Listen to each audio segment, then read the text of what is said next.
আসসালামু আলাইকুম everyone, welcome back to my channel Bilkis kitchen blog. আজ আবারও আমি একটা নতুন ভিডিও নিয়ে চলে এলাম আপনাদের মাঝে। আমার আজকের ভিডিওতে থাকছে সকাল কিংবা বিকালের নাস্তা। আর এই নাস্তাটা একবার বানিয়ে খেয়ে দেখেন কত ভালো লাগে। তো আশা করি আমার এই নাস্তা বানানোর রেসিপিটি আপনাদের ভালো লাগবে। আর যদি ভালো লাগে তাহলে লাইক কমেন্ট দিয়ে আমার চ্যানেলটাকে সাবস্ক্রাইব করে আমার চ্যানেলের পাশেই থেকে যেতে পারেন। তো চলুন কিভাবে পারফেক্টভাবে এই নাস্তাটা তৈরি করা যায় সেটা দেখে নিই। প্রথমে এই নাস্তা রেসিপিটি তৈরি করার জন্য আমি একটা মিক্সার বল নিয়ে নিয়েছি। এরপর 1 চামচ ঘি দেব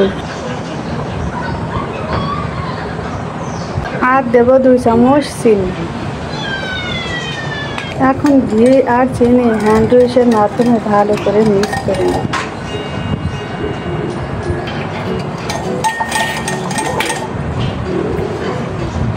ঘি আর চিনি একটু মিক্সড করেই এখানে অ্যাড করব টক দই। আমি 3 চামচ টক দই নিয়ে নিয়েছি। টক দইও ঘি চিনি আর টক দই ভালো করে এভাবে মিক্স করে নিতে হবে। ততক্ষণই মিক্স করবো যতক্ষণ না চিনিটা ভালোভাবে গলে যায় আর টক দইটা ভালো করে ফেটানো হয়, ততক্ষণ এভাবে ভালো করে মিক্স করে নেব। এরপর দিয়ে দেবো এখানে আটা একবারে দেব না, আটা এরকম অল্প অল্প করে একটু একটু করে দেব। আর একটা ডো তৈরি করে নেব। আর দেবো 1 চামচ বেকিং পাউডার দিয়ে আটার সাথে ভালো করে এভাবে মিক্সড করে নেব। মিক্সড করে নিয়ে এখন হাত দিয়ে এভাবে অল্প অল্প করে আটা দেব আর একটা নরম সফট ডো তৈরি করে নেব। আটাটা একবারে দেব না, আটাটা অল্প অল্প করে দেব আর একটা ডো তৈরি করে নেব। এই নাস্তাটা আটা ময়দা যে কোনোটা দিয়ে করা যেতে পারে। আমি কিন্তু আটা দিয়ে এই নাস্তাটা তৈরি করেছি। তো এখন ভালো করে এভাবে একটা নরম সফট ডো তৈরি করে নেব। এখন ডো রেডি হয়ে গেছে, আমি 10 মিনিট এভাবে রেস্টে রেখে দেব।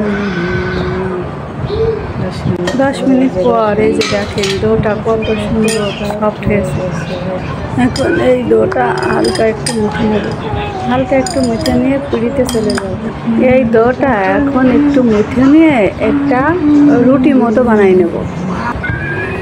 কিন্তু এই রুটিটা কিন্তু একটু মোটা হবে। আমরা সাধারণ যে রুটি খাই সেই রুটির মতো হবে না, এই রুটিটা হবে একটু মোটা। এই যে দেখেন এরকম মোটা করে একটা রুটি বেলে নেব। রুটিটা বলা হয়ে গেলে এখানে 1 চামচ কালো জিরা ছিটাই দেবো। কালো জিরাটা দিয়ে হাত দিয়ে এভাবে একটু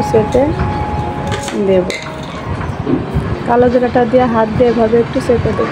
এরপর দেবো 1 চামচ চিনি দিয়েও এভাবে 4-5টা ছড়িয়ে দেবো।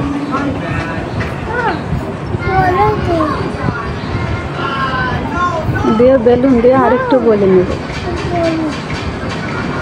তারপর চাকু দিয়ে 4-5টা ভালো করে কেটে নেব। 4-5টা এভাবে কেটে নিয়ে এই যে ছোট ছোট করে এভাবে ফালি করে কেটে নেব। আপনারা চাইলে যে কোনো শেপে এই নাস্তাটা কেটে নিতে পারেন। এখন এই যে এভাবে আমি ছোট ছোট করে পিস করে কেটে নেব। এই যে দেখেন এই নাস্তাটা ঠিক এমন হবে, বেশি পাতলাও না বেশি পুরোও না। এভাবে সব পিস করে কেটে নিয়েছি। এই যে দেখেন সব নাস্তাগুলো আমার রেডি হয়ে গেছে। এখন চলে যাব চুলোয় একটা লোহার কড়াই বসিয়ে দিয়েছি। কড়াইতে পরিমাণ মতো তেল দিয়ে দিয়েছি। তেলটা একটু গরম হলে নাস্তাগুলো তেলের ভিতরে ছেড়ে দেবো। এখন তেলটা গরম হয়ে গেছে, সব নাস্তাগুলো একে একে দিয়ে দেবো।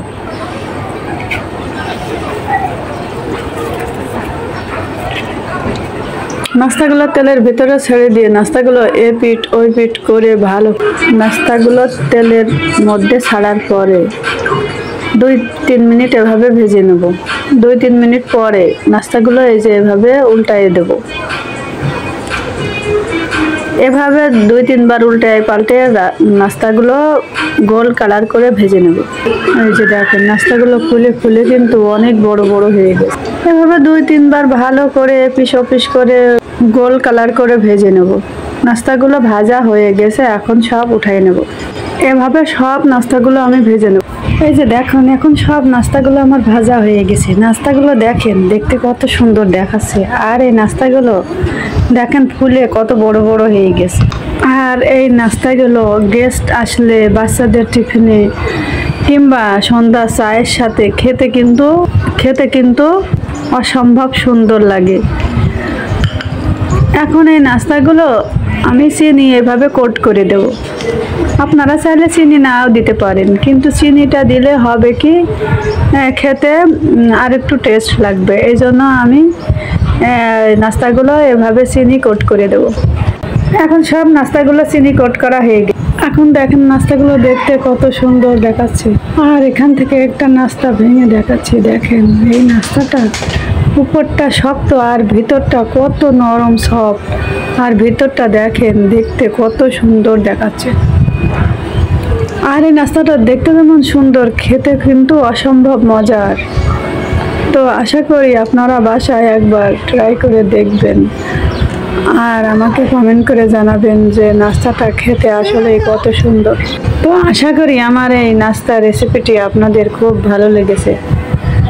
তো আজকের মতো এখানে শেষ করছি। আল্লাহ হাফেজ।